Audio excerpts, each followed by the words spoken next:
Olá, pessoal. Está começando mais um programa Social Interview em 60 Minutes. Esse programa nós temos um empresário aqui conosco, uma personalidade, um grande amigo, parceiro, que é o Marcel Figer, que é o CEO do Grupo Figer, que fica em São Paulo. Ele é CEO do Grupo Figer apenas há 39 anos, desde 1985. Ou seja, uma longa carreira com uma vasta experiência. Marcel, seja muito bem-vindo ao nosso programa. Obrigado, André, poder estar aqui, poder participar, a gente bater esse papo, conversar bastante da história do Grupo Figer, né, que já tem tanto tempo assim, né, e muito legal as pessoas poderem ter essa oportunidade, né, de saber tudo que a gente faz, tudo que a gente explora nesse fantástico mundo do futebol mundial. E a parceria do Grupo Figer, que está sendo celebrada agora, junto com a D360, do nosso amigo em comum, Rodrigo Molina, um grande abraço para você, e com o Grupo MD, do qual nós participamos. Então vamos lá, para falar de Grupo Figer, né, Marcel, a gente não pode deixar de falar do seu Juan Figer, lógico, que foi o patrono, foi o idealizador de tudo isso. E aí, na história dele, o seu Juan, ele foi campeão juvenil uruguaio de xadrez e campeão sul-americano de xadrez. E, ao mesmo tempo, foi diretor das categorias de base e diretor comercial do Peñarol. Você acredita que essas duas condições forneceram uma visão estratégica de mercado para ele e também forneceram uma atitude visionária? Eu não tenho dúvida, tenho certeza, né? Paixões muito claras nele, né? Tanto xadrez como futebol, né? E o xadrez te dá muita concentração, se apura a memória, disciplina, né? E isso ele incorporou muito novo e levou para a vida dele, né? E a outra paixão dele grande é o futebol, sempre foi, né? E unindo a disciplina, a concentração para o futebol, que era sempre, ele era industrial, ele começa a vida dele industrial com o pai dele, tinham fábricas de camisa no Uruguai, depois tiveram aqui no Brasil, ele até teve outros negócios, ele montou o primeiro boliche eletrônico, esse todo automático no Uruguai, mas a grande paixão dele, sem dúvida alguma, sempre foi o futebol. Só que era muito difícil, né? Se ainda é para muita gente poder empreender no futebol, imagina no fim dos anos 60, né? Era muito mais, era algo que a pessoa começava a fazer negócios no futebol sem perceber que estava fazendo, né? Era um negócio que entrava assim por uma grande paixão tal tua, mas não vinha como se utiliza hoje, empreendedorismo, né? Toda a tecnologia que existe hoje, né? Era tudo muito desbravador na época que ele começou a fazer isso daí, sem dúvida alguma. Agora, o Grupo Figer ele foi fundado em 1969. Nós podemos dizer que o batizado dele foi em 1º de março de 1970, com um amistoso que o seu Juan Figer organizou entre Flamengo e Peñarol no Maracanã, e que deu 76 mil pessoas de público. Foi. Esse foi o primeiro evento de caráter profissional, né, correndo riscos que ele fez.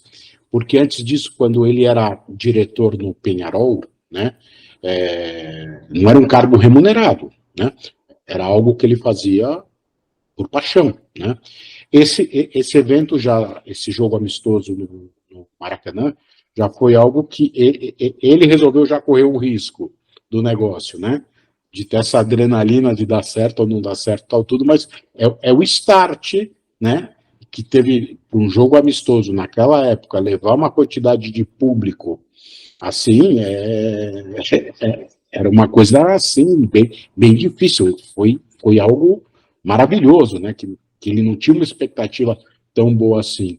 E depois, logo na sequência, ele faz a primeira transferência de um atleta uruguaio, do Peñarol, da seleção uruguaia, aqui para o Brasil, para o São Paulo Futebol Clube, que foi lateral direito Pablo Forlán, que é o pai do Diego Forlán, que foi eleito o melhor jogador da Copa de 2010, teve uma carreira muito importante na Europa, né? E aí ele começa, né? E ele começa quando ele organizando esse amistoso e na sequência fazendo a transferência do Forlán, e depois fazia muitas outras coisas que a gente vai falando no desenrolar do programa, né? Porque se eu falar tudo agora, vou acabar não tendo mais respostas para te dar. Mas ele começa a atividade dele não fazendo transferências de atletas, e sim estando dentro desse ecossistema do futebol, organizando várias coisas, né? Que dá para ele um know-how, uma experiência de ver um negócio bem mais amplo e de ter os conhecimentos maior para poder depois se especializar em alguma outra área, que foi o que acabou acontecendo. Perfeitamente. E outra coisa, o Grupo FIGER é formado basicamente por você, que é o CEO, pelo teu irmão, que aliás tem um nome lindo, né? André, e pela tua filha, Stephanie, que, na verdade, em redes sociais é a que mais aparece, dando palestras, etc., aulas, né? Participando de podcasts. O Grupo FIGER, ele é responsável pela gestão de carreira de atletas, né? Categorias de base profissionais, e intermediação, ou seja, interface entre atletas e treinadores e os clubes, né? Então, dentro da organização do Grupo FIGER, tem um departamento técnico, que tem a função de monitorar talentos, mapear os melhores atletas e realizar análises técnicas e mercadológicas. Aí eu te pergunto, Marcel, quais são os critérios para um atleta ser empresariado pelo Grupo FIGER? Hoje em dia a gente tem a possibilidade de contar com novas tecnologias, que quando eu comecei a trabalhar também não tinham, né? Quando meu pai começou, então menos ainda. Só para dar uma ideia, uma noção, eu lembro muito bem quando meu pai ia fazer uma ligação internacional, ele tinha que ligar para a operadora, para a telefonista, né? Solicitar a ligação para determinado país. Tipo, ele falava, olha, quero falar com a Argentina, ou Itália, ou Espanha, ou Uruguai, seja onde for. O número é tal, quero falar com tal pessoa. Aí a telefonista falava, olha, vai demorar mais ou menos umas 3, 4 horas, né? E ele não podia sair, né, nesse período, porque numa dessa ligação podia chegar antes, né? Então ele não podia sair porque era o telefone fixo, não existia celular é uma coisa muito depois, né? Então você vê a dificuldade que era na época, e hoje você pega com o celular, já faz parte de todo ser humano hoje, não tem como viver sem, mas você faz o que você quiser, você vai para onde você quiser. Então, essa tecnologia, voltando, né, essa pergunta que você fez, nos ajuda muito como a gente tem os critérios de hoje, né? Então, a gente começa, hoje, para captação, a gente tem os scouts, né? Esses scouts, eles que fazem o primeiro monitoramento, né? Vão afinando, né?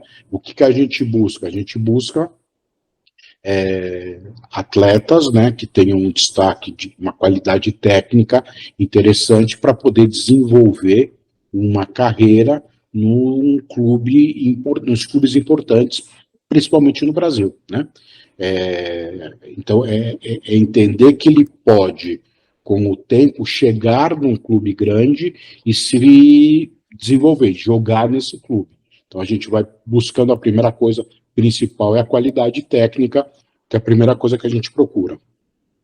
Aí depois também tem outros detalhes, hoje em dia a família está muito envolvida, né? Entender como que é a vida familiar, né? As necessidades familiares, né?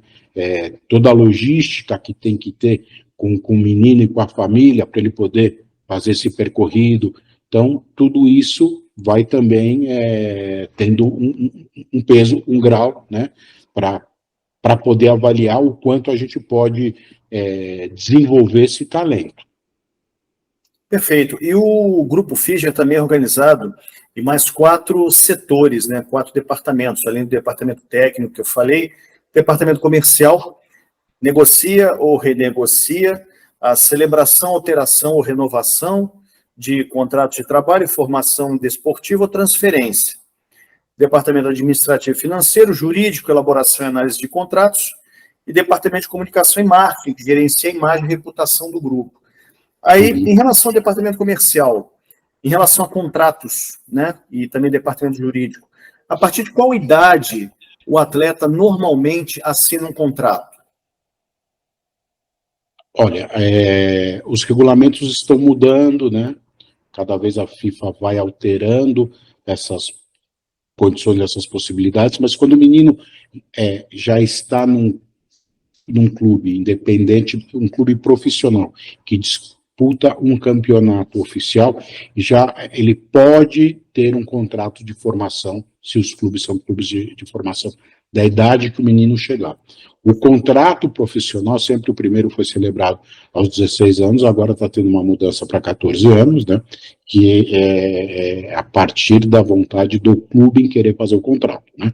Ele pode levar com um contrato de formação até a idade máxima, né, que é os 20 anos, para depois ter o primeiro contrato profissional.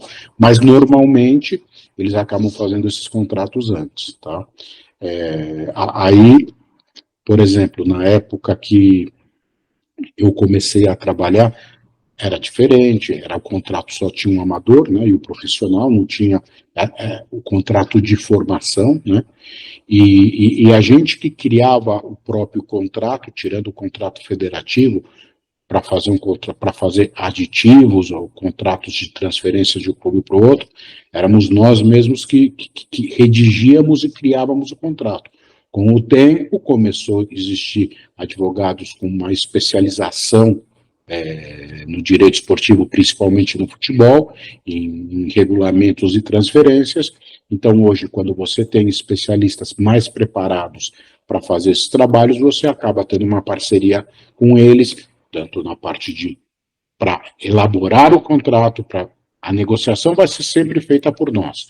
Aí aquilo que a gente concluiu com o clube e com o atleta, a gente passa essas condições para o advogado que está fazendo assistência, mais para o departamento jurídico com o advogado do clube, acabam elaborando o contrato. E na parte de imagem, de marketing, todas as outras assessorias, a gente também tem nossos parceiros, né, que trabalhamos juntos para desenvolver a área pertinente no seu momento adequado para cada atleta. Então, a gente tem um parceiro para consultoria financeira, que hoje é diferente, como que a maioria desses atletas nessas famílias são de uma origem muito humilde, né?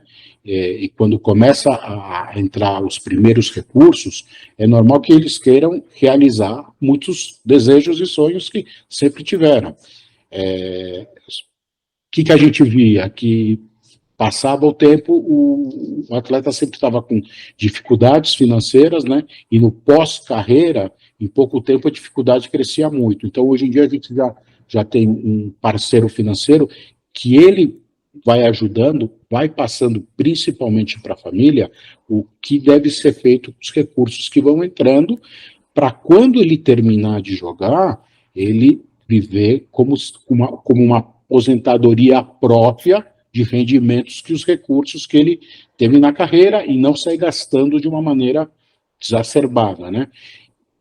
Então, é algo mais novo no mercado, isso daí, mas muito importante.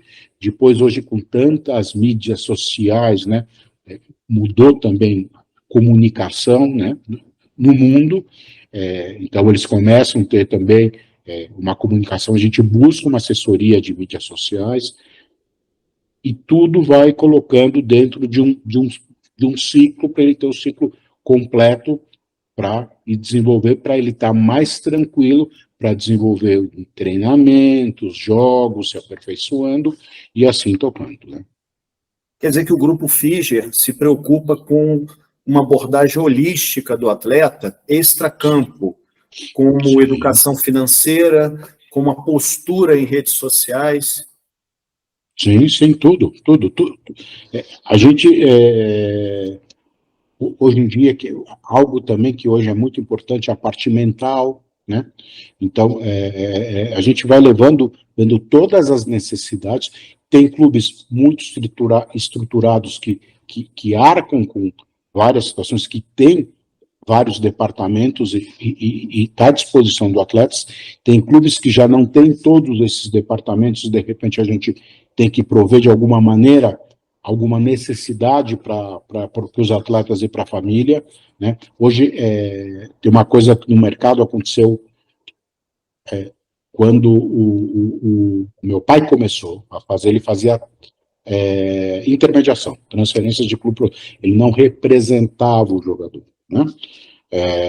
Quando eu começo a trabalhar com ele, eu chego à conclusão que seria importante representar o jogador. Ainda era uma coisa que não tinha, era muito pouco, né? Essa representação era por algum conhecido da família, algum parente, não era algo profissional, né? Quando começamos a fazer essa parte de representação dos atletas também, então entra para começar a ver todas as necessidades que eles tinham. Quando você fazia intermediação você só cuidava clube tal, que é jogador tal, de outro clube, unia as pontas, trabalhar para o negócio tentar sair, você tinha a tua comissão e pronto. Agora a vida que segue da maneira que o jogador leva a vida, como é. Com o passar do tempo, a gente começou a representar jogadores de clubes importantes do departamento profissional. Aí o mercado começa a mudar. Como começa a mudar? Muita gente começa a adentrar, a querer ser também agentes e está trabalhando nisso daí. O que eles faziam, esses novos agentes, para poder entrar no mercado? Falavam, nos clubes profissionais já tem muita gente trabalhando com isso. Eu não vou conseguir representar esses jogadores porque eles já têm seus representantes. Então eles começaram a ir nas categorias de base.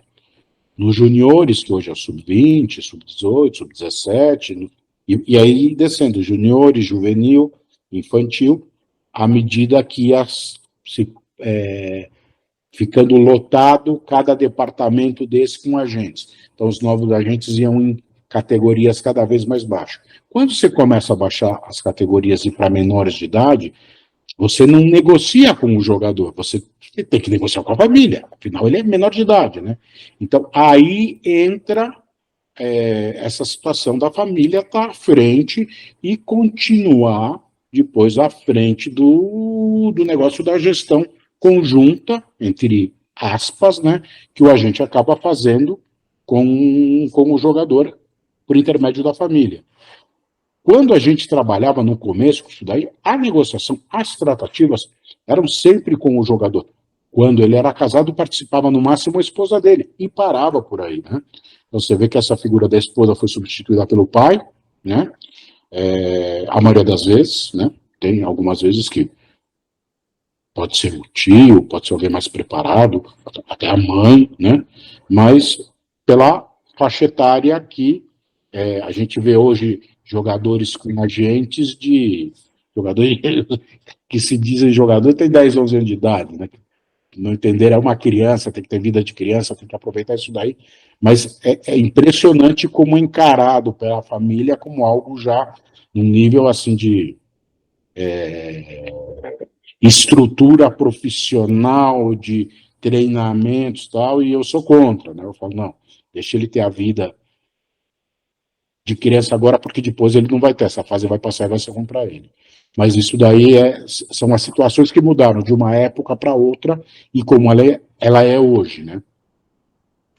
Uma coisa que eu percebi na base do Vasco, quando eu trabalhei durante alguns anos, a responsabilidade transferida para o atleta jovem, que, como você mesmo disse, algumas crianças, ela é muito grande.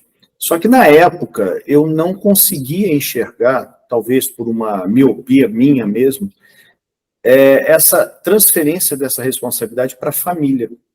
E eu cheguei a presenciar problemas familiares lá. Obviamente que o Vasco sempre teve um departamento de psicologia, sempre dando esse suporte, E com certeza isso que você falou é fundamental. Eu acho que o jogador, ele não é aquela visão de colégio. O indivíduo vai para o colégio, pega o dever de casa, vai para casa, o aluno preenche o dever de casa. Não. É aquela situação em que leva o dever para casa, a família participa também. E isso daí que você falou, o Marcel, é fundamental. Fundamental, com certeza. E uma Em coisa, relação... André, que é importante, Pois não.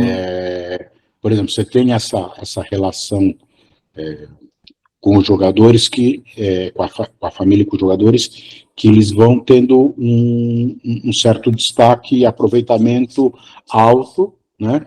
Agora, aqueles que vão ficando pelo caminho, sabe, que vão saindo daquela pontinha da pirâmide para baixo, para metade, para a base, aí a família muda o posicionamento, porque aí o pai tem que voltar a trabalhar, a mãe também, né? Aí você acaba falando mais diretamente com o atleta. Mas se não acontece isso, o relacionamento vai ser bem maior familiar do que com o atleta, você não tenha dúvida. O que é mais difícil, negociar com a família ou negociar com o clube? Depende muito da estrutura da família, né? O que eu vejo sempre assim, a ansiedade que a família fica para o filho, né, para o menino virar um atleta importante, até porque a gente fica vendo a vida desses atletas importantes, né, sabe o quanto eles ganham, então realmente cria uma ansiedade muito grande para chegar a algo parecido, né. O clube já tem uma posição, ele já vai se adaptando ao que vai acontecendo no mercado, leva mais tempo, mas com mais facilidade, né? Então, até ter a lei Bosman, né? Os jogadores, eles ficavam, quando terminavam o contrato, com vínculo ainda com o clube. Hoje não, hoje o jogador sem contrato, o jogador, ele toma a decisão que ele quiser, né? Então, por exemplo, no começo, para o clube entender isso foi difícil. Mas como? Tal, é patrimônio, que não sei o quê. Foi vendo, não é bem assim, tal, tudo. Agora, a família, não. A família já, cada dia é uma história nova, né? Afinal, estamos falando de quem está na ponta lá, a criança, é um ser humano, né?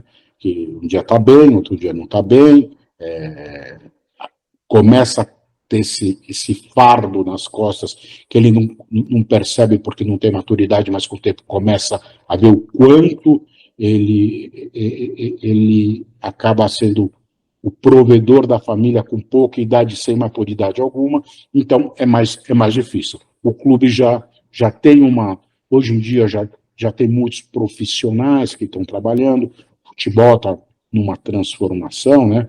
A gente vê muitos clubes que já são sociedades anônimas e outros que não são, mas já têm um departamento profissional, então não é tratado tanto com paixão, por mais que tenha e deve existir, mas antes era paixão absoluta, né? Hoje já um pouco menos, principalmente nesses casos. E a família não, a família é o desejo, a ansiedade diariamente de que aconteça para o filho ser a referência como homem, é um ser de referência, então a referência dos meninos é o Messi, é o Cristiano Ronaldo, é o Neymar, então é mais fácil acompanhar o que eles fazem no dia a dia pelas mídias deles, né, por tudo que eles encontram na internet. Hoje eles veem um jogador profissional, tem um staff, né, que antes não existia, então é o staff de fulano de tal. O que é o staff? É o agente, é o advogado, é o nutricionista, é o fisioterapeuta, é o preparador físico, é o cozinheiro, enfim, é o que cuida das mídias sociais. Então, e muitos deles têm faturamento de uma multinacional até, né? Então, a gente vê a transformação de tudo isso, do quando meu pai começou em 1970 a hoje, 2024, a transformação que teve e a transformação que vai vir pela frente. Com tecnologia, inteligência artificial, nossa, mas vai ter muita transformação ainda, né? Que ótimo. Voltando a ser o Juan Figuer, em 2001 foi aprovada pela FIFA a condição de agente FIFA, foi regularizado, né? Só que consta que as transferências do seu Juan, antes de 2001 foi regularizada a profissão de agente FIFA. Mas entre as transferências do seu Juan... Não, a agente FIFA foi antes. Antes de 2001? Foi nos anos 90. Ok. Então, dentre os craques que tanto você quanto ele tiveram contato, aqui tem uma lista que eu tenho aqui, por exemplo, Raika, Gullit, Klinsmann, Lineker, De Leon, Hugo De Leon, Dr. Sócrates, Careca, Viale, Casagrande, Dunga, Zé Roberto, Miller, Denilson. Vários deles aqui multicampeões, campeões mundiais, campeões pelas suas seleções em torneios continentais, campeões nacionais, multicampeões nacionais. Então, sempre houve essa relação do Grupo Figer com a excelência do futebol, a excelência dos protagonistas do futebol. Como é essa relação? Como vocês lidavam com estar sempre se relacionando com o melhor do esporte, os melhores? Quando passa a ser algo assim do teu dia a dia, passa a ser algo natural, normal, né? Para quem está fora, né? É um negócio, nossa, você conhece o fulano, você fala com o Beltrano, você participou da negociação, tal. Mas quando você está no dia a dia, isso faz parte do dia a dia, é algo normal, né? É teu trabalho, é o que você faz no dia a dia. Agora, a gente se envolveu com todos esses grandes atletas, o agente chega um momento que ele é como se fosse uma empresa de recursos humanos e vai buscando colocação para os seus representados, né? Isso faz tempo, isso continua sendo, isso vai ser no futuro. Eu acho que no futuro um pouco menos, acho que vai ter uma transformação no agente, vai ser um pouco menos, porque a gente busca encontrar as pontas para ser o negócio, né? O clube que esteja precisando, o clube que queira negociar, ou o clube que esteja precisando, o jogador que está sem contrato e precisa realizar um novo contrato e continuar com a carreira dele. Por que eu digo que eu vejo que isso daqui vai mudar? Porque essa posição que antes existia, vamos supor, do intermediário, né, que vai unindo as pontas, os clubes não conheciam, não sabiam quem é o jogador, quem representa, como que faz o contato, como que faz. Hoje você vê muita coisa já ligado por a tecnologia, né? As coisas que estão acontecendo. Não, eu sei quem é o agente do fulano, porque eu sigo ele em uma plataforma de uma mídia social, aí eu já falo diretamente o scout, que antes não existia no clube, era só o presidente, o diretor de futebol, ou depois veio o manager. Então é o scout que faz o primeiro contato, tem que passar muitos pela avaliação do scout para depois levar para a parte de comissão técnica. Então, como vai mudando tudo isso, eu acho que cada vez mais a posição do agente, ela vai também se alterando no mercado, né? Antes ele fazia muita intermediação, hoje ele cuida muito da gestão dos contratos, tal, tudo, com parceiros, ele não precisa ter toda essa infraestrutura, e hoje o jogador importante, independente da idade, estando disputando algum campeonato por algum clube, ele é monitorado por scout de clubes grandes. Então, você não fala mais, olha, tem um menino no Brasil que joga em tal clube, que é um craque, vai ser o futuro tal. E já sabem quem é, então você não precisa. Então, todas essas coisas vão mudando, vão se atualizando, e cada vez com informações mais rápidas, se monitorar de uma maneira mais efetiva. Tem clubes que têm scouts espalhados pelo mundo, tem clubes que dizem, não, eu não preciso porque hoje eu tenho ferramentas que eu consigo ver todos os campeonatos do mundo inteiro, acompanhar jogador por jogador, né? Tenho filtros que vão me filtrando aquilo que eu quero. Então vai tendo todas essas mudanças que acho assim que a gente tem que estar, a gente como um empresário, um agente de jogadores, está preparado, né, tentando visualizar o que vem pela frente para poder se adaptar no que está acontecendo, né? Agora, você falou uma realidade hoje em dia, as crianças realmente, os jovens, né, os adolescentes, realmente se baseiam com a excelência dos dois maiores craques dos últimos anos no mundo, que é o Cristiano Ronaldo e o Messi. Aí eu te pergunto, você do Grupo Figer e o Grupo Figer como um todo, com essa relação com grandes nomes da história do futebol, e olha que eu ainda não comentei sobre Pelé e Maradona, que isso fica para daqui a pouco. Como jogador, quais os conselhos que você daria para um jogador, hoje em dia, buscar a excelência? Tá o mercado deles cada vez mais competitivo, né? Ele tem que ser cada vez, ou seja, mais profissional, né?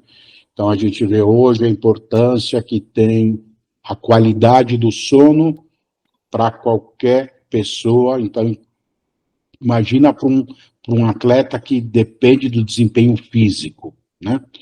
E era uma coisa que antes a pessoa, quando falava quanto menos dormia, mais importante era essa pessoa. Você vê como vai mudando as coisas, né? Então, o jogador não ter uma vida regrada hoje, ele vai ter muito mais dificuldades para chegar próximo do que são esses jogadores de referência para ele, né? Eu vi até em outros esportes. Eu lembro, por exemplo, na Fórmula 1, os pilotos, eles eram, tipo, tinham uma vida diferente. Participavam de festas, de bebidas, cigarro, dormiam tarde, tal, tudo. Aí Ayrton Senna resolveu um dia ter um preparador físico, né? E como Ayrton Senna era o cara que ganhava, os outros começaram a seguir também querer ter um preparador físico, né?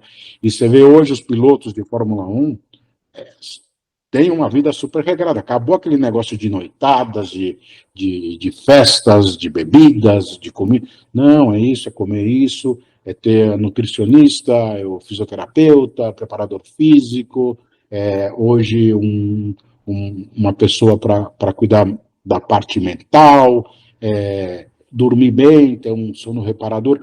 E isso o jogador também precisa. Então, o que ele vê nesses jogadores? O que eles fazem, como é o staff deles, o que eles estão fazendo, o que eles fizeram e o que eles estão fazendo para chegar aonde estão, né? Começa a falar, eu também tenho que fazer isso se eu quero chegar perto do nível dele. Então, essa referência está sendo, a gente vê, assim, muito profissionalismo do pessoal que está hoje na primeira prateleira do futebol. Muito, muito. Se a gente pegar os jogadores do passado, se eles tivessem esse cuidado, que naquela época não era exigida, mas hoje, nossa, era os jogadores, esses que você citou, de um talento absurdo, né? Com certeza, se eles se cuidassem um pouco mais, com Meu certeza Deus. fariam história. Vamos falar um pouquinho sobre a linha do tempo do Grupo Figer em relação aos atletas, as transferências dos atletas mais famosos que tem aqui. Começamos pelos anos 70, em que nós temos atletas, a famosa invasão uruguaia. Interessante que anos 70, nós tínhamos o Brasil tricampeão mundial e o Uruguai bi. Só que o Uruguai tem uma situação que o Brasil não tem, que são dois tricampeões mundiais, o Peñarol e o Nacional. Na época não eram, na época isso estava em construção ainda. E aqui no Brasil só tem o São Paulo. Então, o Pablo Forlan, como você falou, do Peñarol para o São Paulo, o Pedro Rocha do Peñarol para o São Paulo, Héctor Silva do Peñarol para o Palmeiras, o Figueroa do Peñarol para o Inter e o Dario Pereira do Nacional para o São Paulo. Aí eu pergunto para você, os atletas majoritariamente transferidos para o São Paulo, qual o segredo para construir uma parceria saudável com o clube de futebol? O grande segredo é levar a cabo a palavra que você falou, parceria. Você tem que ver o clube como um parceiro, né? E de repente a gente vê alguns agentes que querem brigar com o clube por você. Cada negociação é normal. Se eu quero uma coisa, você quer outra, a gente está negociando, ela é conflitiva, né? Porque eu tenho interesse, você tem outro interesse. Mas existe um interesse maior, senão não estaria negociando, né? E entender da necessidade de todos chegarem da melhor maneira nesse acordo. E isso eu vejo que muitas vezes falta, né? E é o que mais se necessita. É a parceria, entender a importância e a necessidade de todas as partes para fazer as coisas acontecerem da melhor forma.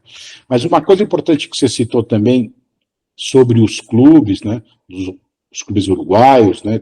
Tricampeão mundial, Peñarol, tricampeão mundial nacional, e de repente Santos bicampeão na época que Pelé jogava só no Santos e ganhava tudo. Como é que pode o Santos não ter ganho tantos títulos internacionais como esses clubes ganharam?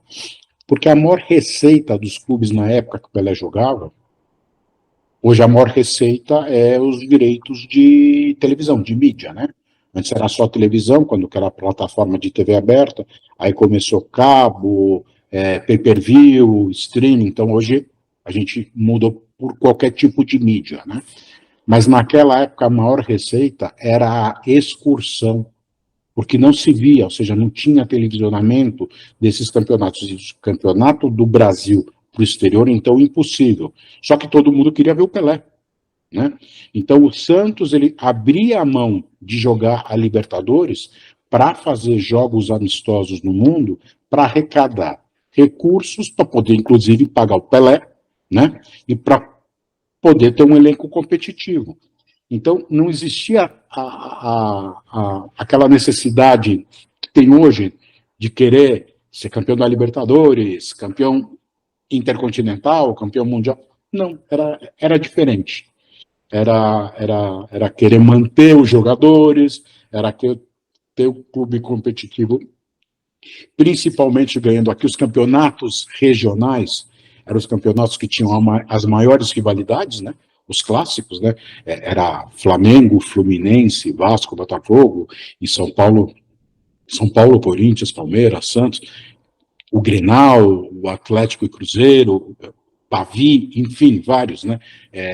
E você vai no Brasil inteiro, você pega Remo Paysandu, então essas rivalidades foram que criaram a grande paixão e viraram o futebol, sei o que ele é hoje aqui, né? E depois ele vai pegando outros formatos que vão visando. Escuta, como o clube pode arrecadar mais? É fazendo esses campeonatos? Não, o campeonato tem que ser nacional, tá, tudo, e vai tendo essa transformação. Mas era muito diferente a entrada dos recursos e o que o clube fazia para ter recursos naquela época do que hoje. Então, por isso que a gente viu um Peñarol e um Nacional tricampeão da Libertadores e os clubes brasileiros não, porque eles estavam atrás de outros tipos de receita e, ao contrário, outros tipos de conquistas. Caso contrário, nessa situação, o Santos seria atualmente pentacampeão, hexacampeão mundial. Não tenha dúvida, mas não tenha a menor dúvida. Palmeiras teria muito mais títulos também, no começo da Libertadores, nos anos 60, 70, era um time muito forte, muito competitivo, mas abriam mão para disputar os torneios europeus, né? Aí você vai hoje no museu desses clubes, o que você vê de taças, né? De campeonatos, torneios na Europa, os da Espanha, que eram taças assim gigantes, são torneios super exclusivos, sempre foram, né? Hoje esses torneios já não têm esse valor porque os clubes da Espanha, eles acabam indo para outros continentes para ir atrás dos recursos que hoje não tem na Espanha. Então eles vão fazer a pré-temporada de excursão na América, nos Estados Unidos, vão na Ásia e por aí, né, no Oriente Médio, né? A gente vê há 2 anos seguidos que a semifinal e a final da Copa de Espanha é disputada na Arábia Saudita. Né? Então, vai mudando muito, né? E essas mudanças, você fala, bom, então o que está abrindo? Porque você fala, pô, mas não é contraditório? A parte mais importante do campeonato. Os espanhóis assistiram todo o campeonato. E quando chega na melhor parte, que é a semifinal, a final está sendo em outro continente. Pois é, mas está assim. É saber entender que o futebol, o esporte está assim. A NBA não está fazendo a futebol, não a NBA, a NFL não está vindo no Brasil pela primeira vez, já para a Inglaterra cada vez não faz jogos mais fora. É a globalização, né, cada vez mais importante, coisa que esses grandes clubes do Brasil já faziam antes. O Santos estava atrás da globalização com o Pelé nos anos 60, imagina. Interessante. Agora chegamos aos anos 80. E nos anos 80 nós temos o Roberto Dinamite saindo do Vasco indo para o Barcelona, o Maradona do Barcelona para o Napoli, o Dunga indo para o Pisa, Fiorentina e Pescara, da Itália, Ricardo Rocha indo para o Real Madrid, o Casagrande indo para o Porto e também para o Ascoli Torino, da Itália, e o Sócrates quase indo para o Napoli. Desses anos 80, dá para tirar duas conclusões, assim, pela percepção. Primeiro, o mercado italiano superaquecido. E segundo, o mercado espanhol pontual, tipo assim, o Dinamite para o Barcelona, o Maradona saindo de Barcelona, o Ricardo Rocha indo para o Real Madrid. Você acredita que nesses anos 80, a Copa do Mundo da Espanha de 82 tenha sido importante no aquecimento da La Liga nas próximas décadas? O futebol brasileiro, ele quando se torna protagonista, a seleção brasileira, ela acaba atraindo muita atenção, e nisso o jogador brasileiro tem muita atenção. Mas nos anos 70, quando que a gente vê que muitos jogadores da América do Sul eles vêm para o Brasil e esses jogadores não vão para a Europa, é porque o mercado europeu estava fechado. Ou senão eu te garanto que Pedro Rocha, Héctor Silva, Elias Figueiredo, etc., não viria para cá, iria tudo para a Europa. Mas o mercado estava fechado. Nos anos 80 ele abre, então começa a ter essa invasão, né, para a Europa. Só que ele abre com 2 vagas de estrangeiro, e não existia um mercado como o europeu. Então, se a Itália contratasse um jogador alemão, era um jogador estrangeiro, ocupava a mesma vaga de um jogador brasileiro, né? Então, esse movimento maior se dá por aberturas do mercado, né? E depois, imagina, quando o mercado europeu começa a entrar em prática, que vai passando os anos e vai estabelecendo as práticas adotadas, aquilo explode. Já chegaram, né, que depois falaram, nossa, a gente está vendo quantas vezes já clubes de cada país que não jogava um nativo do seu país, né, e só estava cheio de estrangeiros, porque começa a mudar os regulamentos, começa a mudar a história do negócio, né. Então ela se constrói muito de acordo às vagas. Quando eu começo a trabalhar e participando dessas transferências para a Europa, eram poucos jogadores de poucos países que tinham visibilidade, né, e imagem para ir. Então, por exemplo, nos anos 80, você chegava para um clube italiano e falava, olha, tem um jogador japonês muito bom, ou coreano, eu falava, você não está batendo bem, né, você está falando umas loucuras, né. E quando você falava que era jogador brasileiro, quando você falava só o fato de falar que era brasileiro, putz, deve ser interessante, porque a imagem que tinha do Brasil é toda essa, do Mundial de 70, do que fez em 80 tal, e não tinha, eu te digo, a dificuldade de assistir os campeonatos. Os caras tinham que vir aqui para saber quem era o jogador, porque não sabia. Então tinha toda aquela expectativa, aquela fantasia, aquela ilusão, aquele sonho, né? Quando começa a se globalizar, os campeonatos começam a ser, os direitos serem negociados no mundo inteiro, quando as pessoas de outros países começaram, clubes de outros países, de outros continentes, a assistir os campeonatos europeus, nossa, eles jogam assim, taticamente são dessa maneira, começam a conhecer os jogadores, começam a conhecer os clubes, aí começa a mudar, né? Mas nos anos 80, o maior impacto é sem dúvida, da abertura do mercado europeu, né? E a imagem do jogador brasileiro por tudo que vinha passando.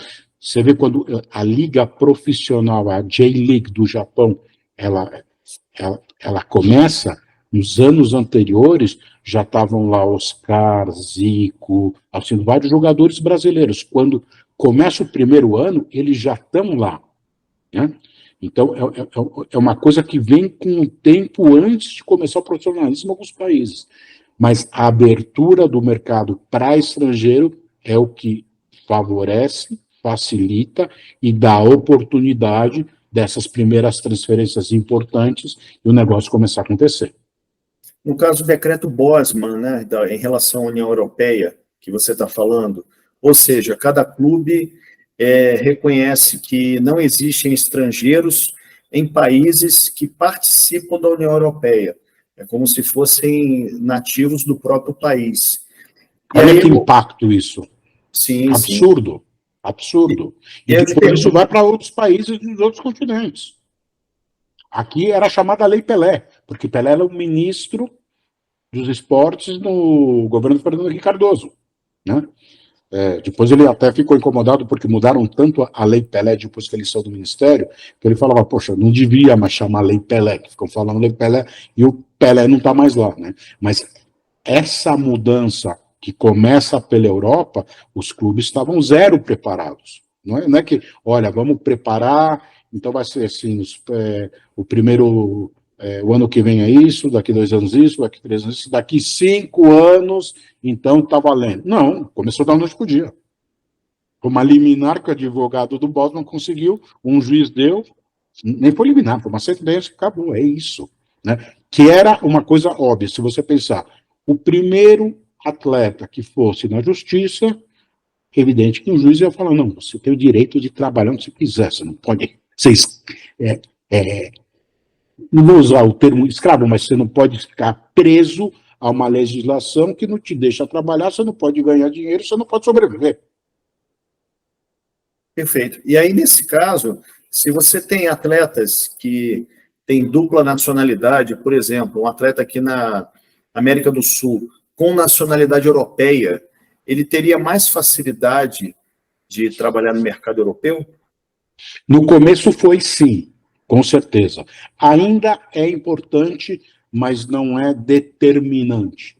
Você vê, quando tem um movimento da Inglaterra sair do mercado comum europeu, a primeira coisa fala, nossa, e as vagas agora dos jogadores lá? Como que vai ficar? Então, eles adaptaram, né? Então, ou seja, pouco importa se o jogador tem um passaporte europeu ou não, a gente está falando hoje para o maior campeonato de futebol mundial. Né? Agora a gente vê, tem campeonatos que não tem vaga de estrangeiro, pode jogar 11 jogadores, estarem em campo que não são do mercado comum europeu. E tem outros campeonatos que tem um regulamento, a Alemanha tem um regulamento, Itália tem outro. Itália é muito mais travado, a Alemanha é muito mais aberto, Bélgica é mais aberto. Então, cada país é de uma maneira. Né? O Brasil hoje estava vendo, vai ter um jogo em Brasília, né? São Paulo, Inter de Limeira e São Paulo, pelo Campeonato Paulista, e o São Paulo tem o Rames Rodrigues, né? Que estava numa situação que ele estava saindo, resolveu voltar, e tinha que cortar 2 jogadores estrangeiros da lista, que só podem jogar 7. E o São Paulo está com 9, então hoje só pode jogar 7. O regulamento do Campeonato Paulista diz que só podem estar os 7, não pode estar o 9, você às vezes o do 7, mas você já vê no Brasil, já podem jogar 7 jogadores estrangeiros. Isso daí é uma coisa que fala, putz, Brasil, né? Todo mundo fala, quantidade de jogadores que tem no Brasil, e jogam 7 jogadores, né, de 11, podem estar em campo. É muita coisa. Né? Interessante que o United, campeão europeu dos anos 2000, o Manchester United, ele tinha mais de 10 nacionalidades. Era para mais de 10, eu contei um por um na época, inclusive, que Cristiano Ronaldo jogava lá. E aí nós chegamos aos anos 90, né, que nós temos transferências, por exemplo, jogadores do São Paulo, Miller, Silas e Axel, respectivamente transferidos para o Torino da Itália, o Cesena e Sampdoria da Itália, e, no caso, o Axel foi para o Sevilha. E aí também tem o Zé Roberto para o Real Madrid, o Amoroso para o Udinese e o Roberto Carlos para o Real Madrid. Nesse período dos anos 90, parece que existe um equilíbrio entre o valor dos campeonatos italiano e espanhol. Seria por aí? Alguns deles foram no fim dos anos 80, os outros nos anos 90. Naquele momento, Itália é o campeonato mais importante da Europa. Quando que a gente fala o mais importante, é porque os clubes têm mais recursos financeiros. Passa a ser o mais importante. Por isso que Inglaterra hoje, a Premier League é o mais importante, porque são os clubes que têm mais recursos financeiros, né? E porque a Itália, pelos direitos televisivos, né? Que hoje é a maior entrada, né? Para muitos, para outros, a tecnologia está possibilitando a ter vários programas de engajamentos de fãs que vão trazendo muitos recursos hoje, está mudando isso daí. Então, evidentemente, quando o presidente do Real Madrid, Florentino Pérez, ele fala o que representa os direitos de televisão, de mídia, para o Real Madrid, é bem menor do que representam com um time pequeno que está jogando a Série A do espanhol. Para um clube pequeno que está jogando a Série A do espanhol, pode representar 80%, porque o Real Madrid 25%, né? Porque ele tem outras entradas importantes. Você pega a bilheteria, patrocínio, ele tem muitas outras entradas importantes.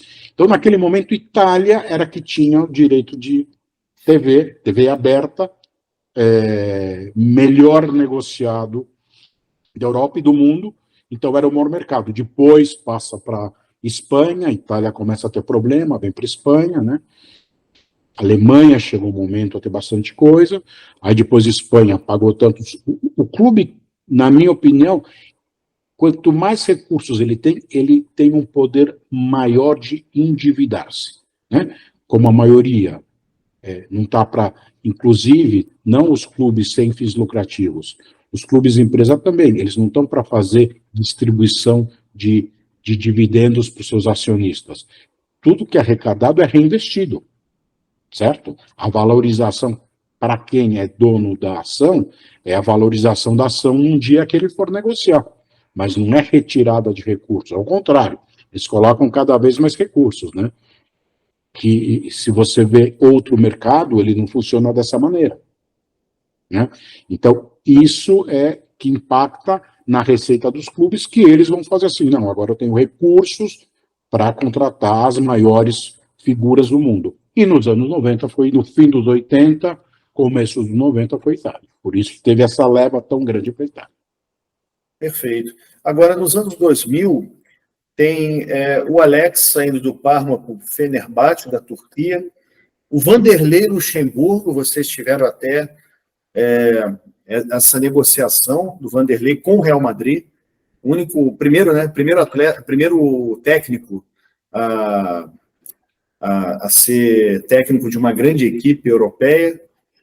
O Fábio Aurélio para o Valência, o Edu Gaspar para o Arsenal. Aí vem um grupo grande, né, de atletas, Edu Dracena, Fábio Luciano, David, Diego Lugano e Maldonado para o Fenerbahçe, da Turquia. Inclusive, o Lugano teve passagem também no Sevilha, Real Madrid, Arsenal, Roma, Málaga. E o Júlio Batista. Bom, aí vem aqui Felipe Luiz, do Real Madrid B e o La Corunha. O Robinho dos Santos para o Real Madrid, o Ricardinho para o Bordeaux na França e o Hulk para o Porto. Disso aqui eu vejo assim um pouco uma dominância da La Liga, Real Madrid, Valência, Sevilha, Málaga, o La Corunha, né? E em segundo lugar, assim, ficaria mais a Itália, com o Parma e o Roma, e também o Fenerbahçe. E aí, será que a gente poderia elaborar algumas conclusões disso daí? A La Liga se consolidando como uma liga forte, A Premier League se consolidando com o seu crescimento, porque aqui já tem o Arsenal em duas frentes, 2 jogadores negociados com o Arsenal, a Itália sofrendo alguma queda e novos mercados surgindo, como Turquia, Ucrânia, os Estados Unidos com a MLS, porque tinha também o Orlando City, houve negociação com o Orlando City. Foi isso que, como foi os anos 2000? Outros mercados começam a ter mais recursos e passam a ser mais importantes, é o caso da Espanha, né, que depois a Itália vem em Espanha, seu grande mercado, ficou por muitos anos, para depois passar para a Inglaterra, mas o que eu mais acho interessante aí são algumas situações muito pontuais, tipo, pela FIFA é considerado o Real Madrid o clube mais importante do mundo. Isso eu que acho ou falo, é a FIFA. Foi o clube como do a FIFA fala aqui, passado. Como a FIFA declara que a melhor seleção do mundo foi a seleção brasileira dos anos de 1970. Né? Tem gente que pode discordar, mas o maior órgão do futebol mundial ele coloca isso daí.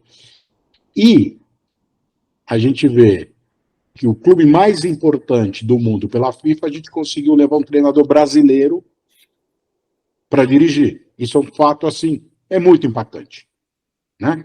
Principalmente se a gente trazer para os dias atuais, se qualquer clube aqui no Brasil que fica sem treinador e tem que contratar a primeira opção que ele tem hoje em dia são treinadores de fora, né?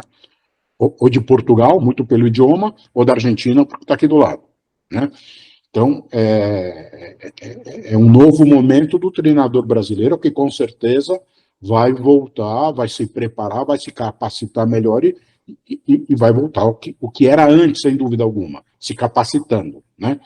Mas o que é impactante foi quando a gente consegue levar o Vanderlei para o Real Madrid. Ele foi dirigir o time dos Galácticos. Não é que ele foi no momento do Real Madrid que o Real Madrid estava mal. Não, era Zidane, era Figo, era Beckham, era Ronaldo, era Roberto Carlos e por aí vai.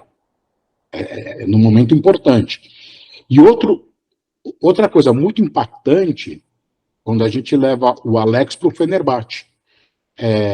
Um mercado muito fanático, de muito fanatismo, e era uma coisa que eu falava para o Alex. Alex, o técnico do Fenerbahçe naquela época era o Christoph Daum, que a gente tinha muito relacionamento com ele, a gente tinha feito muitos negócios na Alemanha, quando ele era treinador do Bayer Leverkusen, né? A gente levou muitos jogadores para o Bayer Leverkusen, então a gente conhecia muito bem ele, e quando ele vai para o Fenerbahçe, ele fala, você pode me dar uma mão agora, me trazer algum jogador que seja interessante, porque o mercado turco é difícil, os jogadores não querem isso, você fala Turquia, é que nem fala, sei lá, Afeganistão hoje, era um negócio assim como Turquia, né? Eu quero ir para a Europa, tal, tudo. E depois, Turquia também tinha a fama de má pagadora, né? Tipo, não pagava. Então, imagina como que é uma negociação para você ter a garantia da cobrança e também a conversa com o jogador que você fala, não, acho que o melhor para você é para o Fenerbahçe do que ir para um Barcelona. Por quê? Porque no Barcelona você não vai entrar pela porta da frente, você vai entrar lá, você vai ser mais um, mas no Fenerbahçe você vai ser o cara que vai ser carregado em ombros. Você vai ser o rei de lá. O Alex ficou com o apelido de rei, fizeram até estátua. Mora um dos maiores, se não for o maior, um dos maiores nomes da história do Fenerbahçe, dos estrangeiros com certeza o maior, e abre um mercado brasileiro na Turquia imenso, impressionante. Então, essas duas... Pois não, Marcelo. Muito mais impactantes, né, do que todas essas outras de grandes jogadores para grandes clubes. Né? Você acha importante essa abertura de mercado por ídolos? Por exemplo, o Pelé abriu os Estados Unidos com o Cosmos, o Zico com o Kashima no Japão, o Alex na Turquia. Você vê a importância disso daí, dessa abertura de mercado, justamente para a captação de atletas do país, do nosso país? Hoje está mais difícil porque está mais globalizado, então, mas teve uma época que não era. Depois, eu acho que ele fica numa situação seguinte, que você leva um jogador desse, que ele vai tão bem, é um técnico, vai muito bem, profissional que for, ele começa a chamar atenção, pô, será que tem mais gente boa nesses lugares? Né? E eu acho que quando é futebol Brasil, aí acaba tendo uma vantagem pelo que é o Brasil representando no futebol. A única coisa que nesse momento me preocupa antes a gente, quando tinha jogadores assim, brasileiros espalhados em vários clubes de várias ligas na Europa, grandes, médios e pequenos. O jogador brasileiro, ele era protagonista nos clubes que ele jogava. Então, se ele estava no La Corunha, o jogador brasileiro era protagonista do La Corunha. Estava no Sevilha, protagonista do Sevilha. Na Itália, você ia para o Como, o jogador brasileiro era o protagonista do Como. Você ia para a Fiorentina, o protagonista da Fiorentina. E assim por diante. Hoje a gente já não está vendo isso. Isso é algo que, no mercado, eu acho que está sendo algo ruim para o Brasil. Isso sim. Então quer dizer que para os agentes brasileiros... O protagonismo. Perfeito. Então quer dizer que atualmente para os agentes brasileiros, quanto melhor estiver a seleção brasileira, melhor o cartão de visita dos brasileiros lá fora. Não, é o protagonismo do jogador brasileiro no clube europeu que ele defende. Eu acho que isso é muito mais impactante do que esteja a seleção brasileira. A seleção brasileira teria uma obrigação de estar numa situação melhor do que está hoje, sem dúvida alguma. Mas a gente começa a ver, mas vem cá, quantos jogadores brasileiros são protagonistas nos clubes que eles estão disputando lá na Europa? Não são tantos como antes. Pois é, tá vendo? Então, e depois eu acho que também eu acho que o Brasil nunca teve tá numa entre-safra ruim de jogadores, sempre teve boas, só que alguns acabam, como a gente diz no futebol, virando e outros não virando, né? Estamos num momento diferente, né? Eu acho que vai muito daquela conquista individual sendo mais importante da conquista em grupo. A gente viu na Argentina, última campeã, né? A seleção estava fechada para o Messi, estavam querendo fazer essa homenagem para o Messi. Tá? Aqui a gente vê muito cada um para um lado, quanto mais está repercutindo as mídias sociais. Lógico que eles querem ganhar, mas tem que ter má vontade de ganhar, sabe? Perfeito. E aí nós chegamos aos anos 2010, quando vocês negociaram o Júnior Urso, no final dos anos 2000, do Atlético Mineiro com Guangzhou, da China, e também houve a negociação de um outro atleta com o Xangai, também da China. E aí eu te pergunto, é um país que promete? Outra pergunta também em cima disso. A China pode-se dizer que ela está em competição direta com os Estados Unidos e a Arábia Saudita? Pelo menos em relação aos grandes craques, pelo menos em relação ao marketing. Olha, eu acho que esses mercados emergentes, eles são muito particulares, né?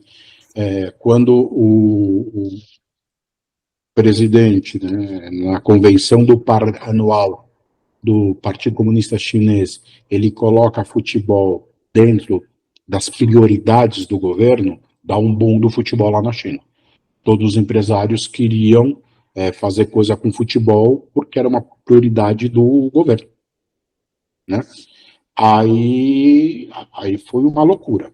Aí foi uma loucura em todos os sentidos, né?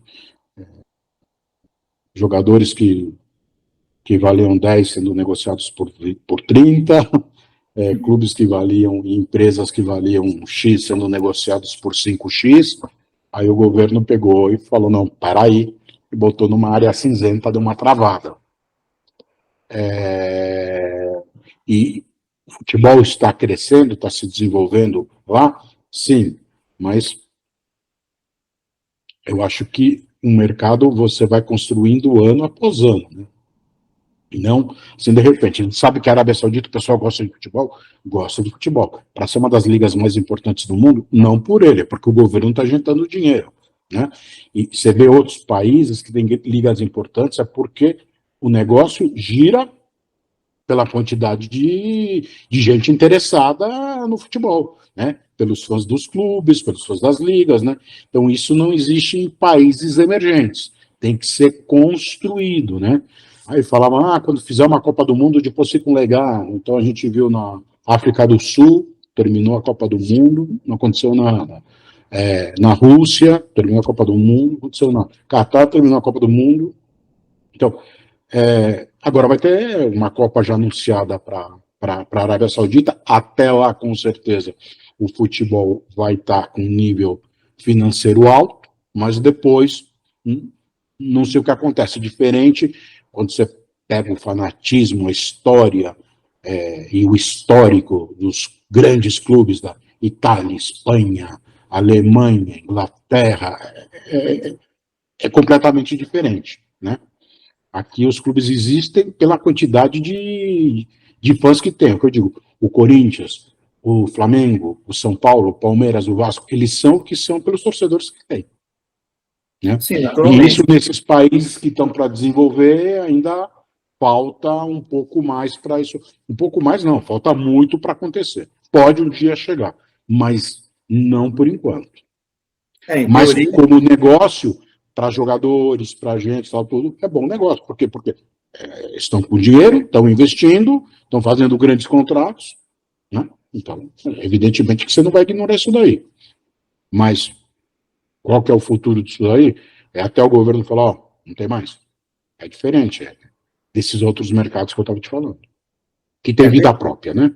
perfeito. Em teoria, não resta dúvida que, por exemplo, por exemplo, Portugal, que tem 10 milhões de habitantes, se for, teoricamente, comparar com a China, 1 bilhão e 200 milhões de habitantes, teoricamente, se a China se profissionalizar no futebol, o campeonato chinês, se os clubes também arrecadarem com essa população, vai ser muito mais atraente que o campeonato português um dia, por exemplo. Com certeza, mas isso também pode ser na Índia, que tem futebol.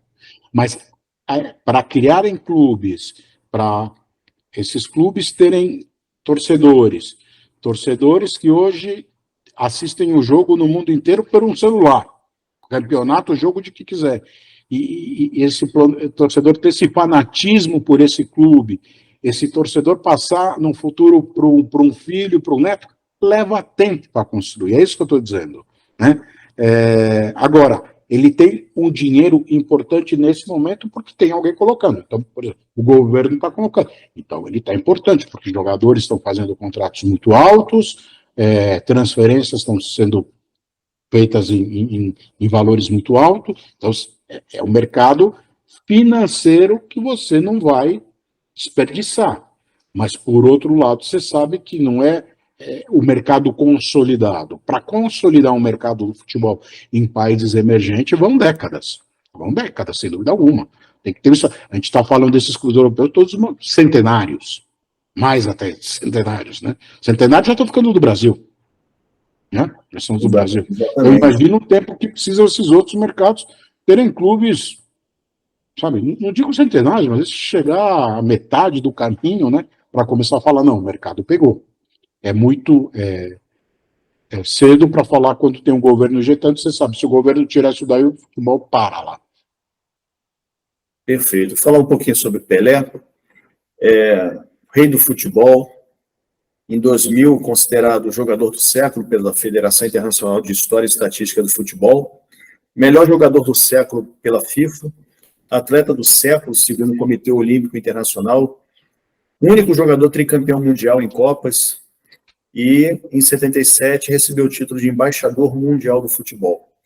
Você que foi amigo pessoal do Pelé, Marcel, qual a dimensão da marca Pelé no mundo? A gente, vamos pensar a partir princípio que o Brasil é um país continental. E eu acho que o Pelé, até hoje, é o brasileiro mais conhecido mundo afora. Isso começou em 1958, muito tempo, né? É uma coisa impressionante. O Pelé virou uma personalidade num mundo analógico. Imagina hoje o que seria, né? A gente vendo esses... Imagina o que seria ele. Você pega as conquistas dele, a idade que ele tinha, o que ele já tinha conquistado. Numa época que os clubes eram zero estruturado, que tudo era outro mundo. Bom, não adianta dar que a camisa era mais pesada, que a chuteira, que a bola chovia, pesava não sei quanto, que a chuteira era com trava, você pregava com prego e trava de madeira, que a iluminação nos campos, o pessoal fala que era iluminação de boate, né? Que não via quase, era meia luz, né? E o cara barbarizando, né? Era coisa assim, a gente vê ter uma competição. Eu acho que a competição mais importante de jovens jogadores no Brasil é a Copa São Paulo, né? O Pelé, mais jovem, ganhou uma Copa do Mundo sendo protagonista, coisa que eu falo que estava falando há pouco tempo da importância de ser protagonista na Copa do Mundo, principalmente na semifinal e na final, né? Com menos idade dos meninos que jogam hoje uma final de Copa São Paulo e ficam nervosos. Quando vai acontecer isso de novo? Nunca. É impossível, né? Só por isso, né? Aí todo mundo fala, por exemplo, do Ender, grande jogador do Palmeiras, só pô, o Pelé na idade dele já era um jogador do mundo. Já tinha ganhado a Copa do Mundo como protagonista. E você vê o outro, não, o outro está começando agora, é muito novo, que não sei o quê. Né? Então, é assim, é uma coisa muito diferente. Isso que eu não vi Pelé jogar, mas eu acompanhei ele muito, né? A gente teve empresa juntos, a gente cuidou muita coisa de imagem dele. Eu viajei o mundo inteiro com ele, em muitos lugares, sempre recebido como chefe de Estado em todos os lugares. É um negócio, uma aura impressionante. Ou seja, o que ele proporcionou para o país em imagem, em benefício, foi algo absurdo, absurdo, sem comparação alguma com qualquer outra personalidade do Brasil em qualquer área. Inclusive, o Avelange ele se beneficiou em ser eleito presidente da FIFA através do Pelé. Com certeza. Com os votos africanos, o Pelé, que é isso.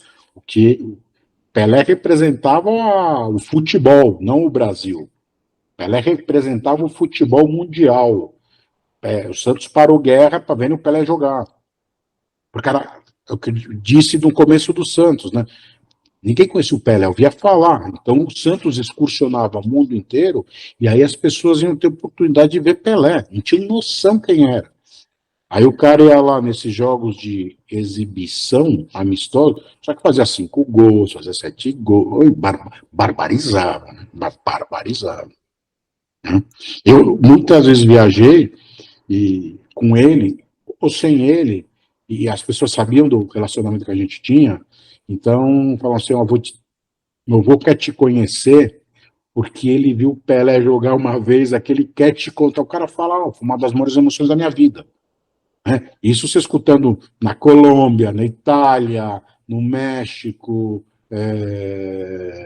enfim, em qualquer lugar. Então, imagina, vinha um avô, os caras traziam um avô, olha, meu, e ele tinha visto o Pelé jogar, o Pelé tinha 20 e poucos anos, né? Era uma coisa. Aí você vê o cara falando e chorando, sabe? O Pelé num jogo. E a gente, por ser brasileiro, por o Pelé ser brasileiro, o quanto o brasileiro cobrou de uma maneira que não devia ter julgado o Pelé como foi julgado. Sem saber de história direito, várias, né? Quase todas. E qual era o segredo do Pelé na tua visão, Marcel? Era um talento nato? Era disciplina militar? Era o quê? O que ele tinha assim? Por que ele se transformou nesse ícone mundial, nesse ícone histórico, essa lenda do futebol? Pelé tinha tudo, cara. Era um negócio assim. Era para ser o maior jogador de futebol. Não tinha, tinha tudo. Velocidade, impulso, força, drible, condição com as duas pernas. Era o que. Quando se falava o que seria um jogador completo, aí aparece o protótipo do menino que ele tem todas essas qualidades e mais coisas ainda. Né? Você vê, o Pelé tinha mais ou menos 1,68 m, 1,70 m, e tem fotos dele, tem fotos. Imagina se tivesse os registros que podem ser feitos hoje naquela época. Mas você pega a foto do Pelé saltando para cabecear uma bola, você fala, oh, mas isso daí está saindo mais de 1,5 m, uma coisa de louco.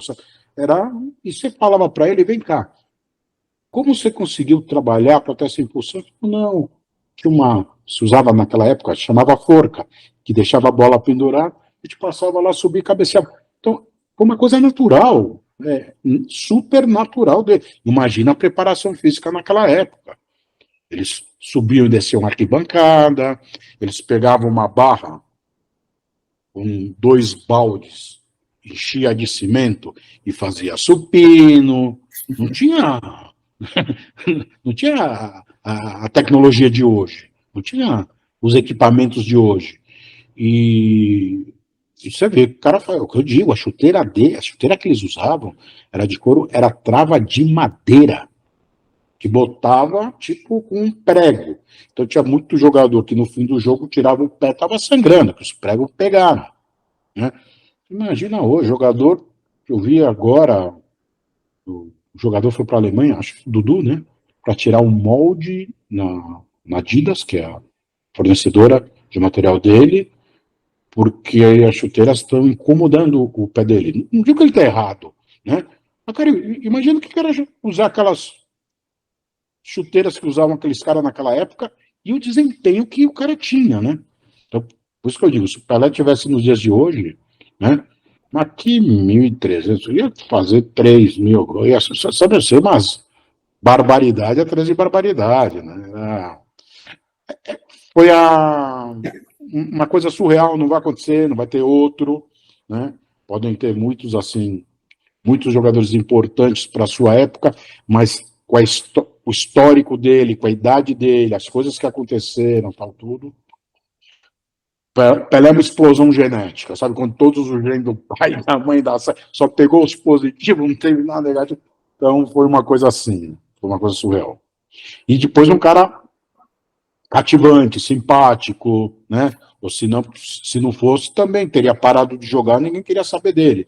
Ele tinha contratos, anos de Copa do Mundo, então fazia grandes contratos, era um cara, sabe, muito preparado, se preparou muito bem para o pós-futebol, né? Muitas vezes a gente estava na cidade, vamos sair para jantar, ele falava, não, hoje vamos jantar aqui no hotel. Tá bom. Ele falava, sabe por quê? Você sair, eu vou ter que dar 300 autógrafos, vou tirar não sei quantas fotos, eu tenho que estar legal para fazer isso, então melhor eu não ir. Eu falei, cara, você está certo. Porque é o Pelé que está indo, né? O Edson está levando o Pelé junto. E o Pelé é isso. Tem que dar autógrafo toda hora, tirar foto, depois com o celular tirava uma foto, ele olhava a foto, falava, pô, tira de novo, essa não saiu muito legal. Ele tinha todo esse lado. E a gente, por exemplo, ia sair para jantar, pegava uma mesa no fundo do restaurante, deixava ele de costas para a porta, falando, não, assim ninguém te vê. Mentira. Todo mundo que estava lá dentro sabia que era ele, o pessoal levantava para tirar foto, para pedir autógrafo, não é que esperava ele terminar o jantar, nada disso.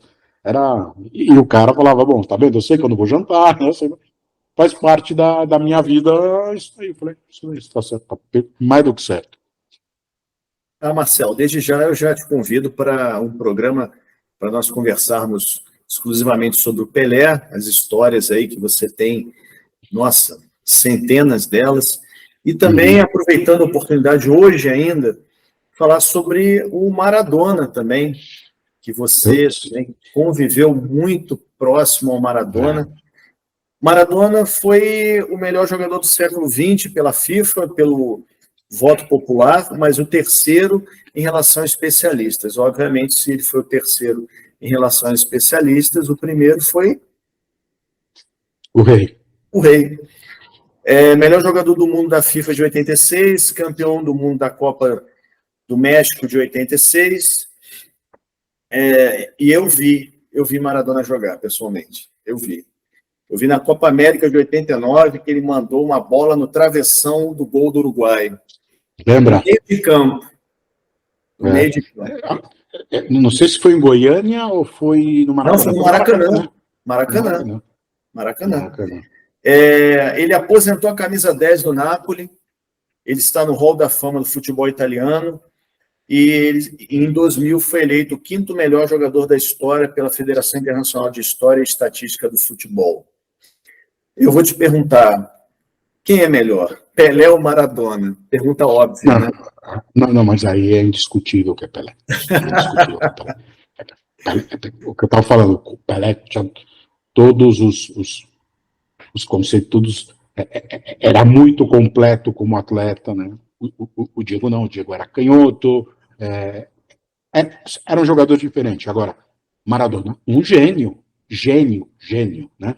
A gente vê um Messi, outro gênio. Se comparar Messi e Maradona, você vai ver, muita gente vai falar Messi, jogador objetivo, dribla para frente, ganhou todos os títulos que podia ter ganho com a Argentina, com os clubes que ele jogou, tal.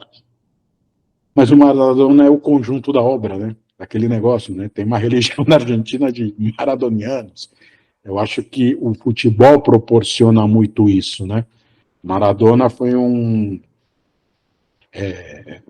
extremamente, quando os Estados Unidos impede, não dá o visto para ele se tratar nos Estados Unidos, que ele vai para Cuba, ele vira assim, um anti-Estados Unidos, anticapitalismo, socialista total, começa a tatuar Che Guevara, Fidel, tal, tudo. Aí vai na Argentina, fala com o povo, que o povo quer escutar, então vira um deus na Argentina, no país dele, né? Você vê o que foi com a morte dele, né? Mas você vê que são tempos diferentes. Eu vi um jornalista argentino muito importante de futebol, ele falou o seguinte: quando morreu Evita, meu pai me levou na rua para ver passar, acompanhar o funeral. E era um silêncio absurdo, a gente escutava o respirar dos cavalos, não a pata do cavalo batendo no concreto, o respirar do cavalo. Olha que se você se lembra do negócio do Maradona, aí é outro público, é outro comportamento de sociedade e tal, tudo. E nisso que o Maradona vira ser assim, um cara que representava o povo argentino. Os pais, ele é de uma família que os pais, muito humilde, então tinha Juan Perón como a maior referência política e de ser humano possível, ele já carregava isso, então o conjunto da obra torna ele uma pessoa muito especial, mas como jogador, um gênio, assim, total absurdo. Uma coisa que a gente estava fazendo com ele, a gente fez todos os jogos do pré-mundial da Argentina de 85, eu estava começando a trabalhar. Então, todos os jogos amistosos para preparar a Argentina para o Mundial de 86. Maradona estava horrível, sabe que é horrível? Mal todos os jogos, o técnico era Bilardo, super preocupado com ele. Os argentinos falavam que na Copa do Mundo ia aparecer um novo jogador que ia ser a grande estrela, Cláudio Borghi, que foi um grande jogador, né? Mas lembro que Maradona falava: você vai ver o ano que vem, deixa eles falarem isso. E chegou ano que vem falando da Copa do Mundo, meu Deus. Né? Então, o cara sabe, né? Sabe o que ele vai produzir, né? Sabe que qual que é o valor disso. Esses jogos não tem valor nenhum, eu só estou jogando pelos meus companheiros para não ficar de fora, mas na hora que está valendo, aí o negócio vai ser outro, tá, tudo era um talento absurdo, coisa para a época impressionante. Ele sobrava muito dos outros jogadores, né? Ele sobrava e também super carismático, né? O cara não era um jogador frio, ao contrário, amava o futebol. A gente ia para Nápoles, convivendo com ele dia a dia. Ele saía do treino do Nápoles, a gente ia almoçar, E ele de tarde ia jogar futebol de salão, futebol society. Sabe um cara que só quer saber de jogar futebol, jogar futebol, jogar futebol, jogar futebol, jogar futebol.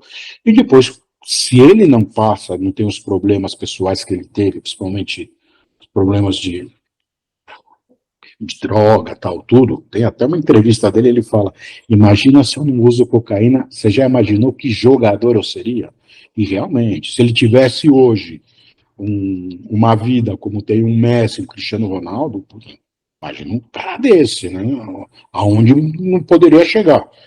Não ia ser jamais ia ser um Pelé. Pelé acho que já ninguém vai ser. Mas esse cara ia ter uma performance muito maior do que teve.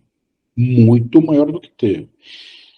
E a gente vê, né, por exemplo, em 86 a mídia já era diferente, então ele já pegou um avanço da televisão, para quantos países foi passar da Copa do Mundo, tal, tudo. Eu acho que, nesse sentido, 62, Garrincha, eu não vi, mas dizem que ganhou a Copa para o Brasil. Mas era diferente, né? Não tinha essa mídia, não tinha. A televisão não era tudo isso, não sei o quê.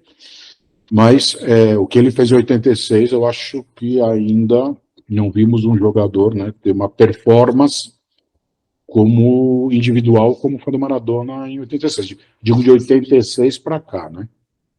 Você Porque acredita 70 que o que Pelé fez, 58 o que Pelé fez, aí também era surreal. Você acredita que o jogo que consolidou Maradona como um mito teria sido aquele Argentina e Inglaterra na Copa de 86, em Então, que ele não só venceu, ele venceu, a Argentina venceu com requinte de crueldade dele. Ele fez o gol do século e depois, no final, La mano de Dios, né? não, e quando que eu digo que é o conjunto da obra, era porque era um momento assim muito delicado da Guerra das Malvinas, né? Entre Argentina e Inglaterra, e ganhou, quem ficou com as ilhas foi Inglaterra.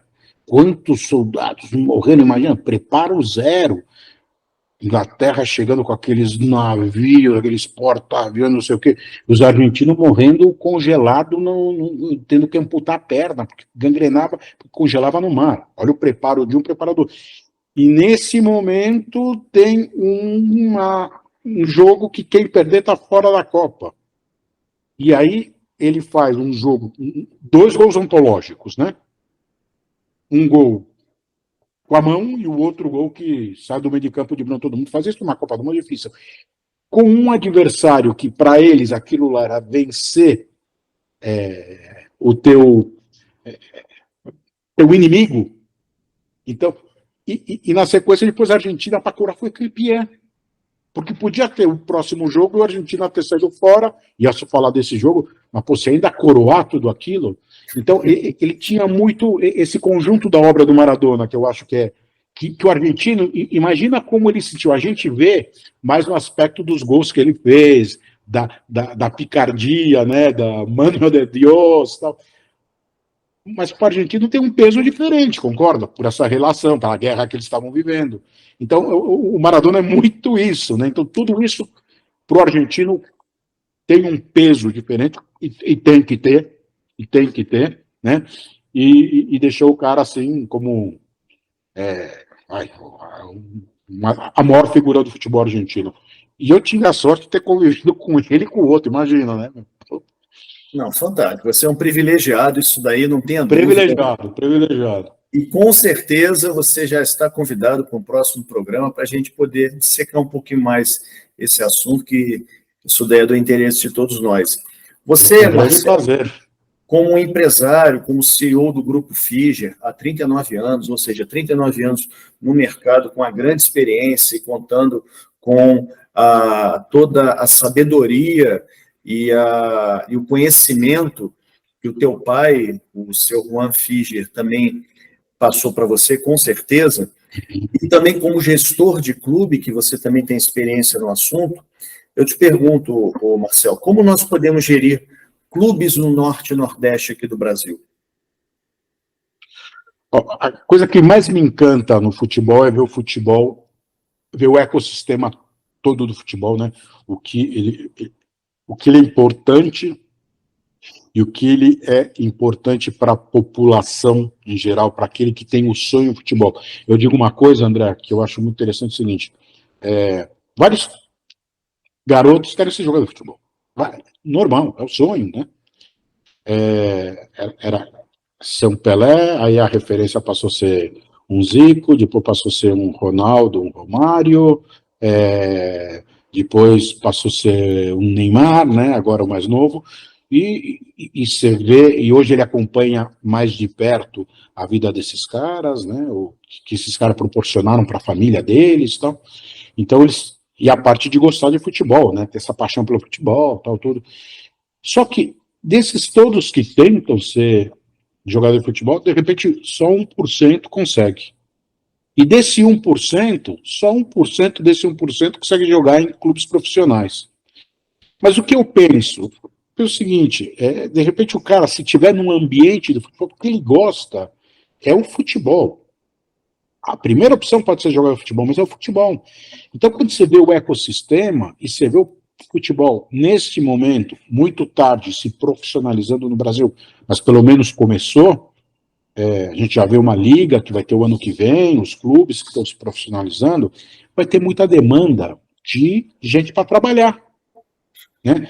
Então o cara fala, olha, eu quis ser jogador de futebol, não consegui, mas eu virei o CEO mais importante, um CEO de clubes de primeira linha do futebol brasileiro.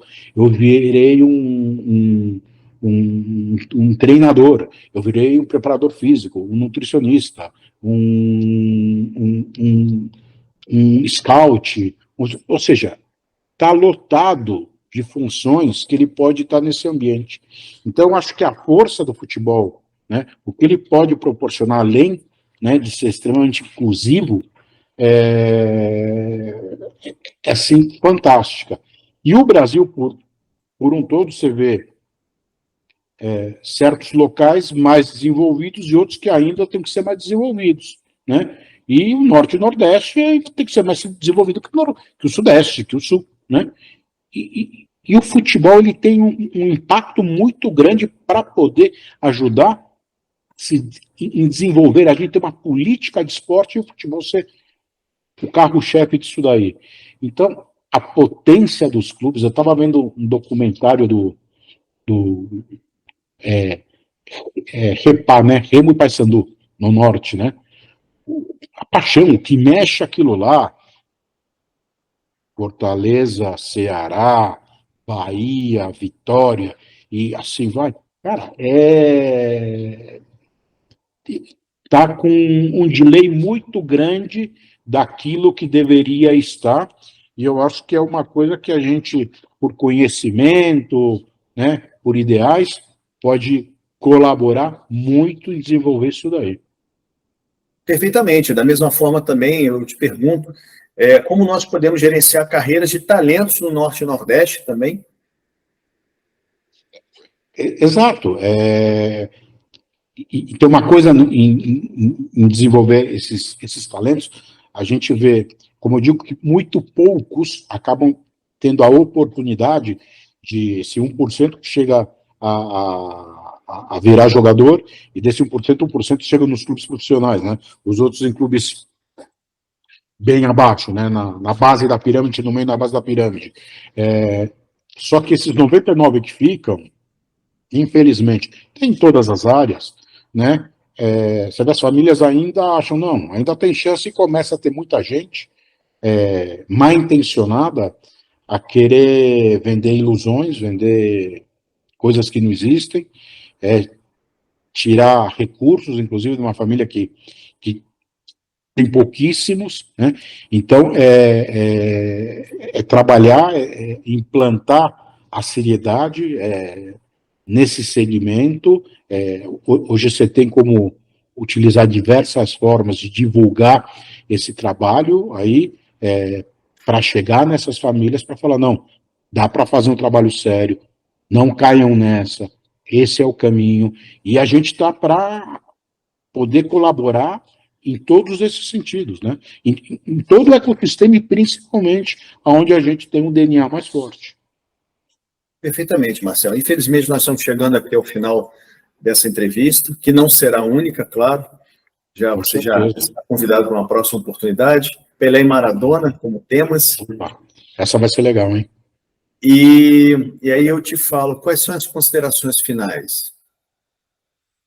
Olha, é um prazer poder estar participando de uma entrevista assim, poder estar divulgando e falando mais as coisas que a gente faz, a minha experiência, e saber que dá para colaborar com algo mais importante desde agora, em vários mercados, principalmente, onde você falou, no Norte, no Nordeste, até nos mercados menos explorados, Centro-Oeste, dá para crescer, dá para ver o futebol como uma das grandes indústrias do país, né?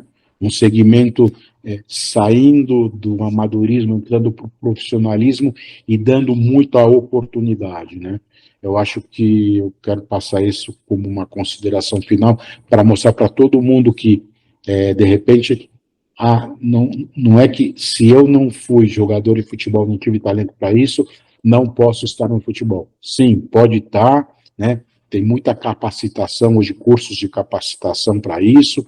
A THE 360, que a gente é sócio, é um dos trabalhos que a gente tem, são esses cursos para mostrar que tem muitas áreas e a pessoa pode se realizar estando nesse ambiente. E é essa a nossa consideração final, passar isso para as pessoas, aguardem, né? A gente vai fazer muita coisa boa ainda e vai alcançar vocês, né, em outras áreas, trazendo vocês para o futebol também. Aliás, é uma honra entrevistar meu professor, porque você foi meu professor do curso da DHE 360, do Rodrigo Molina, super agente de futebol, me dando oportunidade, mandando um abraço para você, para o André e para Stephanie também. Será dado, muito obrigado. E você pegou com o Juan também, o Juan estava dando, já era professor também, né? Você pegou com ele? Com certeza, com certeza. Que legal. Então, muito obrigado, Marcel Fischer, muito obrigado por essa entrevista. E aqui nós encerramos mais um programa com a parceria Grupo MD, D360 e o Grupo Fischer. Tá? É o Social Interview in 60 Minutes, que em breve estaremos novamente com o Marcel Fischer para conversar outros assuntos. Então, a todos, um grande abraço e até a próxima. Muito obrigado, estamos aí. Estou no aguardo e na expectativa das próximas entrevistas aí. Então, tá ótimo.